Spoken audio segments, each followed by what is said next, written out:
에스콰이어 6회는 사랑이라는 감정 뒤에 숨겨진 인간의 잔인함과 연약함을 동시에 조명하며 주인공들의 내면에 또 다른 파장을 일으켰습니다. 이번 회의 시작은 당효민을 찾아온 한 여자 의뢰인의 이야기였죠. 그녀는 전 남자친구의 무자비한 데이트 폭력으로 등에 끔찍한 상처를 입어 모델 일을 계속할 수 없게 되었습니다. 가학적인 성향의 남자였지만 여자는 그를 진심으로 사랑했기에 폭력적인 요구에 동의했었죠. 이 기묘한 상황 속에서 효민은 사랑 때문에 이성적 판단을 하지 못했던 심신미약을 주장하며 사건을 맡게 됩니다. 한편 허민정에게는 상간녀였던 여자가 자신의 남편도 똑같이 외도 중이라며 소송을 해달라 찾아왔지만 허민정은 그네를 돌려보내며 과거 거식 중으로 가족에게 외면당했던 아픈 기억을 떠올렸습니다. 로펌 내부에서는 권나연 대표의 등장이 사람들의 희비를 엇갈리게 만들었습니다. 윤석군은 회심의 미소를 지었고 고태섭은 발끈하며 팽팽한 긴장감을 조성했죠. 효민은 친구들과 기분 전환 겸 클럽을 찾았다가 충격적인 사실을 알게 됩니다. 의뢰인을 합격한 난자가 바로 모바일 게임 회사 대표 정한석이었던 거죠.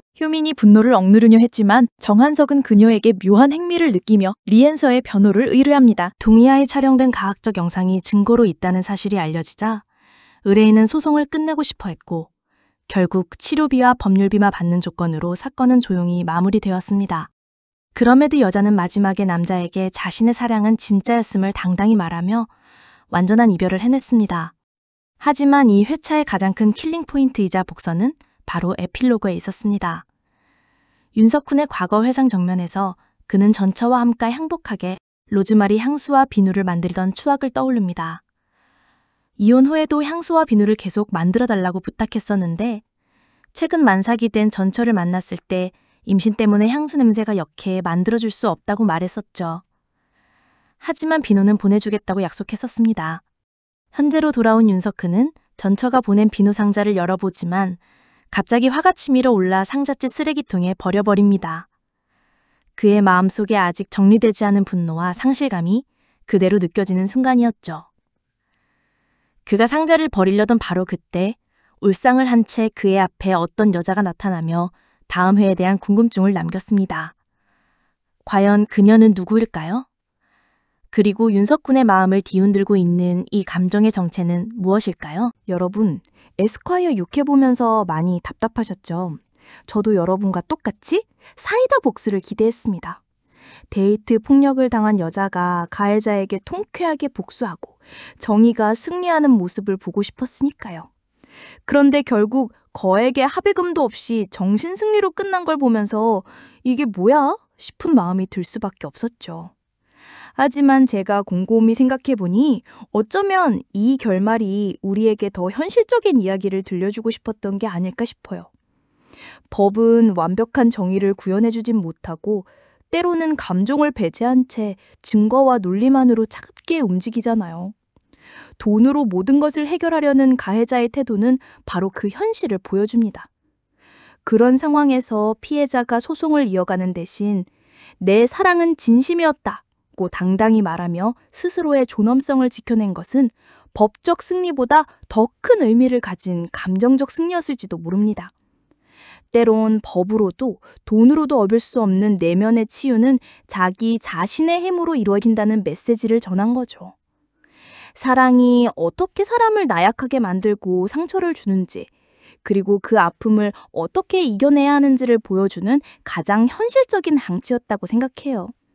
비록 속 시원한 결말은 아니었지만 그 때문에 오히려 더 깊은 울림을 남긴 회차였다는 생각이 드네요. 에스콰이어 6회 마지막은 여러 떡밥을 남기며 끝이 났죠. 그 부분을 중심으로 7회 예고를 추측해보았습니다. 6회 마지막, 윤석훈이 전처와의 추억이 담긴 비누 상자를 버리려는 순간 나타난 울고 있는 여인의 정체가 드디어 밝혀질 것 같습니다. 그녀는 윤석훈의 과거와 관련된 인물일 가능성이 매우 높습니다. 아마도 전처의 친구이거나 혹은 윤석훈이 과거에 도움을 주려 했던 인물일 수도 있고요. 그녀의 등장은 윤석훈의 상처를 다시 한번 들추어내는 역할을 하면서 그가 왜 그렇게 냉정해질 수밖에 없었는지에 대한 숨겨진 이야기가 더 나올 것 같네요. 율림 로펌의 신임 대표로 취임한 권나연이 본격적으로 움직이면서 로펌의 권력 구도는 완전히 새로운 국면을 맞이하게 될 것입니다. 그녀는 윤석훈을 누구보다 잘 아는 멘토였기에 그를 적극적으로 지지하며 힘을 실어줄 것 같습니다. 하지만 고태섭 역시 쉽게 물러서지 않을 것이고 권나연의 등장을 자신의 입지를 다지는 기회로 삼으려 할 수도 있겠죠. 이들의 팽팽한 신경전이 7회에서 가장 중요한 관전 포인트가 될 것 같네요. 윤석훈을 향한 감정을 서서히 깨달아가고 있는 강효민의 행보도 주목할 만합니다. 그녀는 윤석훈이 전처 문제로 인해 힘들어하는 모습을 보며 곁에서 그를 위로해주려 할 것입니다. 하지만 윤석훈을 자신의 감정을 드러내지 않고 거리를 두려 할 수도 있어 효민의 짝사랑이 깊어지는 계기가 될 것 같네요. 한편 울고 있는 여인의 등장과 함께 새로운 사건이 펼쳐지며 이 사건이 윤석훈의 아픔과 연결되면서 효민이 그를 돕기 위해 고군분투하는 이야기가 전개되지 않을까 싶습니다.